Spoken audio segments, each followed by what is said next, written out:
Hello and welcome to VOA's Red Carpet. My name is Jackson Vunganyi. I want to thank you for joining us today on the show. As always, right here on Red Carpet, we bring you the latest in entertainment news, in sports, in fashion, in film and television from around the world. Let's get on with the show.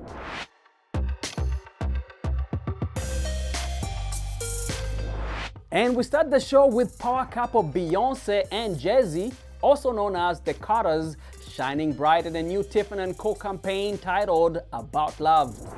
Queen B is rocking a large yellow diamond necklace along with a form-fitting black dress with cutouts as her husband compliments her in a black tuxedo. It is that 128-carat Tiffany diamond around her neck that we have our eyes on. Beyonce is just the fourth woman, but first black woman to rock the diamond in more than a century. Tiffany says that as a brand that always stood for love, strength, and self-expression, we could not think of a more iconic couple that better represents Tiffany's values. The ad also features a painting from Jean-Michel Basquiat's private collection in the signature Tiffany blue. The campaign will also include a video of Beyonce singing Moon River from the 1961 movie Breakfast at Tiffany's. The partnership between Tiffany Co and the Carters also includes a pledge from the jewelry brand to spend $2 million on scholarships and other programs for historically black colleges and universities. Some sad news to report. The Rolling Stones drummer Charlie Watts has passed away at the age of 80. Tributes poured in on social media from his bandmates and fellow musicians, including Mick Jagger, Keith Richards, Paul McCartney, and Elton John. Watts was part of the Rolling Stones for more than 50 years. It's a huge loss to the music industry. It's a huge loss to the United Kingdom as, you know, the true gentleman and genius of drumming and the engine of the Rolling Stones. There's been an outpouring of love for fans, of course, around the world, but this man was revered by music fans and also by his peers, hence why there's obviously been an outpouring of love from the biggest names in rock and roll and music around the world. I mean, he gifted us with such talent for so long, since what, 1963 with the band. It's a huge loss and a very sad day. Now, while 65-year-old Obiara Ononye might refer to himself as a senior citizen, he works hard to counter any stereotypes society might have about people his age.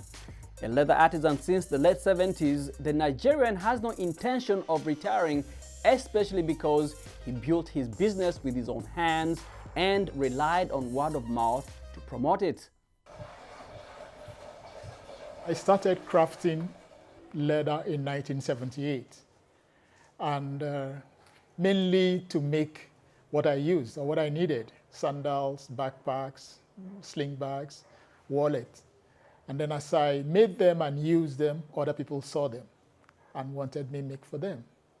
And from one person to the other, I got a lot of referrals along the way. Ononye markets a range of bags, wallets, pouches, and other leather accessories under his brand name Obi Leather, some of which sell for about 1 million naira. His luxury leather bags can be found in shelves in high-end stores across Nigeria, South America, and Europe. Craft is like something most people fall back on. Maybe they would either want to learn it because they lost their job and they feel they could just make do with leather work. And for me, it's giving me the opportunity to do really what I've always wanted to do, which is like teaching.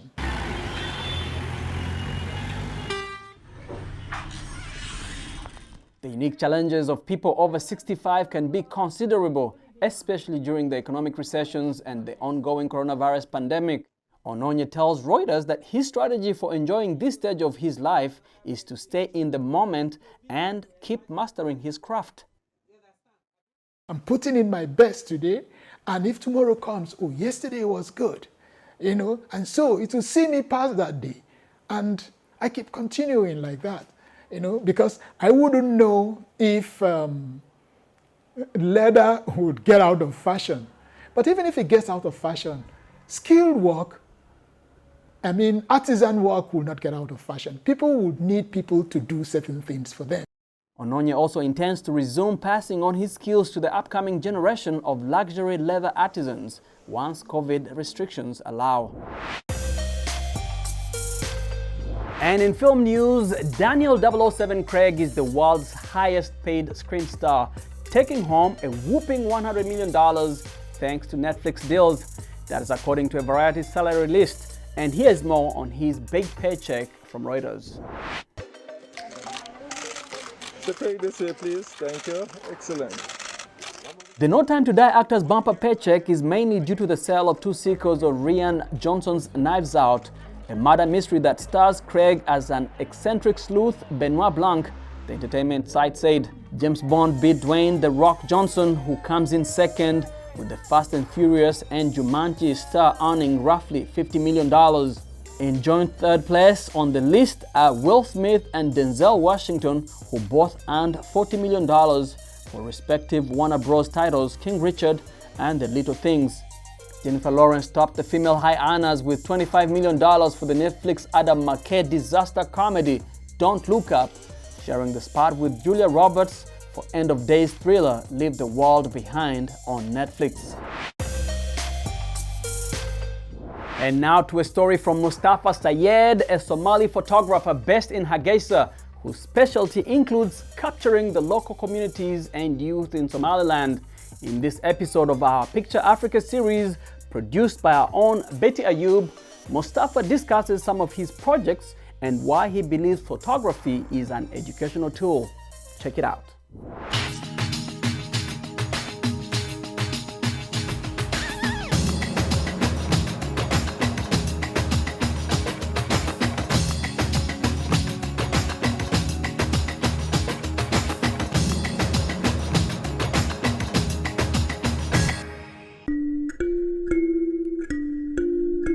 I'm Mustafa Saeed, a documentary photographer based in Hargeisa, Somaliland. Most of my work deals with the social life, the local community, and mostly with youth. But with the color energies, it's speaking about the lack of space that exists in Somaliland and how most of the Somali youth in this city doesn't have the capacity or the platform to express themselves, which makes them a lot of time feel like they're wasted energy. So in these photos, you will see them sitting in the different daily life spaces, trying to get benefit of.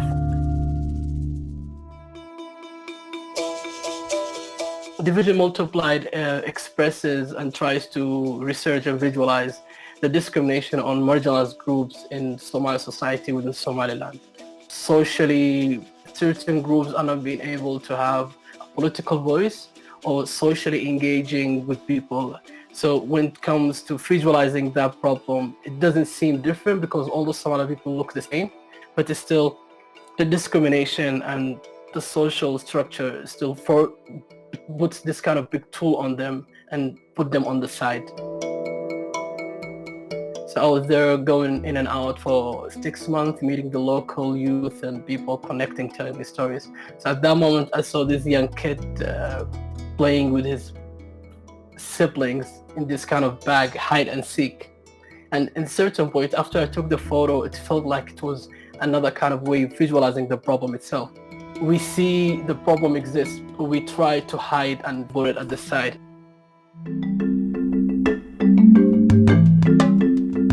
I was born and grew up in Saudi Arabia, and I've been here for more than half of my life in Somaliland.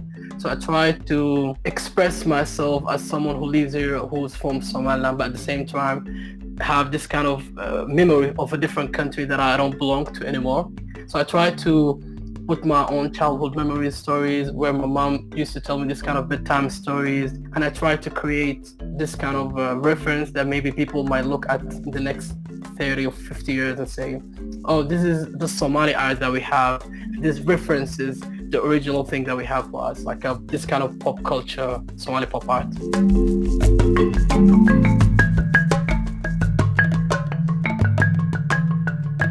Photography was and will always be a positive tool that you can use for people to be educated about certain things, yeah.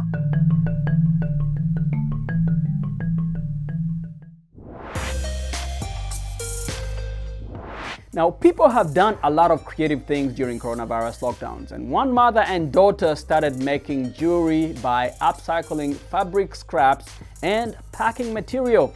Reuters spoke to Jayati Dev, an entrepreneur in the western Indian city of Vadodara. So basically, हम जो Amazon, Nike ये जो बड़ी companies है जैसे We collect the cartons of delivery boxes from Amazon, Nike, and other companies to make the base of the jewelry so that it could be upcycled further. We also collect the cloth waste, like the leftover cloth pieces from the tailors, and use them to make fabric earrings. Our packaging is completely eco-friendly. We pack the jewelry in reusable boxes. We have kept the packaging plastic-free. Jayati said their online business named Arisaki, also meaning "Oh Dear Friend," has made more than 200 sales of ethnic and modern jewelry, including fabric earrings, through social media.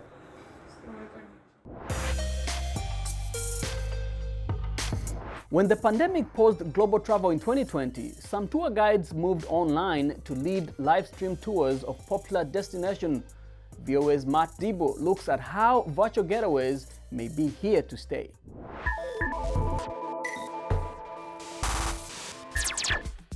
This youth leadership program in North Carolina usually takes a trip each year to celebrate its graduating seniors. But during the pandemic, there was no leaving home. So I said, well, how can we do something so that they are at least being given the experience of traveling? Ivana Ross, director of the program, landed on the idea of a virtual tour with an Israeli company called Photog. The students chose Australia for their destination. Come and join me as we learn all about Australia's plants and animals.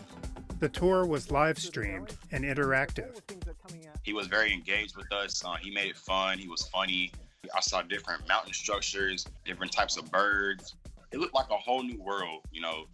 Dominic DeRozzi has been a professional tour guide in San Francisco for over 30 years. But in 2020, my normal work schedule just collapsed. With a few pieces of equipment and software from Photog, he was ready for live streaming. You are on the main drag of Chinatown. Hi, Lily. During the tour, participants can ask questions. The fortune cookie, as we know it, was invented right here in San Francisco. Even as travel to the city is picking up, DeRozzi thinks virtual tours, which start at about $14, are here to stay. It comes at a good value to give people, a 1 hour slice of a city or a destination. We never try to replace real tourism. We're trying to create an additional exposure to new places, maybe a niche destination. Almost like being there, minus the smells and the tastes. Matt Dibble for VOA News, San Francisco.